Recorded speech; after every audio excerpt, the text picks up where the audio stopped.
நீ சொல்றதெல்லாம் எனக்கு புரியுதுனே. ஆனா இது எதையும் நான் நினைச்சு கூட பாக்குற இடத்துலயே இல்லையேனே. அந்த மனுஷன் எதுக்குமே ஒத்துக்கிற மாட்டாரே. இந்த வீட்டுல பொண்ணா பிறந்துட்டு இதுக்கெல்லாம் நாங்க ஆசைப்படக்கூடாது. ஒரு விஷயம் தெரிஞ்சுக்க, எப்ப பொம்பளை பிள்ளைங்களா பிறந்துட்டீங்களோ அப்பவே போராடுற குணமும் வந்துடணும். மத்தவங்க எல்லார விட பொம்பளை பிள்ளைங்களுக்கு போராடுற குணமும் ஜாஸ்தி, தன்னம்பிக்கையும் ஜாஸ்தி. பொம்பளை பிள்ளைங்க மட்டும் போராடணும்னு முடிவு பண்ணிட்டா இந்த உலகத்துல யாராலையும் அவங்களுக்கு ஜெயிக்க முடியாது, தெரியுமா? எனக்கு பூங்கொடி மேல நம்பிக்கை இருக்கு. அவ படிச்சு ஜெயிச்சு வருவா. ஏன் உனக்கு நம்பிக்கை இல்லையா? அதுக்கு இல்லனே, இப்ப திடீர்னு அவ காலேஜுக்கு சேரணும்னு சொன்னா அதுக்கு நிறைய செலவாகும்னே.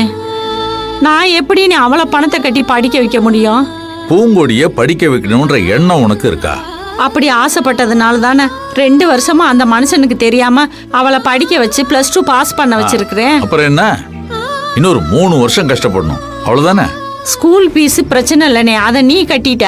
இப்ப காலேஜுக்கு? ஸ்கூலுக்கு ஃபீஸ் கட்டினா காலேஜுக்கு ஃபீஸ் கட்ட மாட்டேனா? காலேஜுக்கு நிறைய பணம் செலவாகுமே.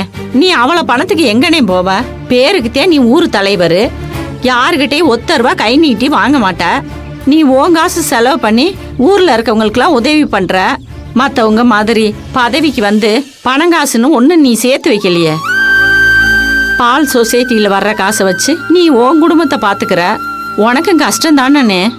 உங்க அண்ணன் நேர்மையா இருக்கான், பொய் சொல்ல, யாரையும் ஏமாத்தல, திருடல.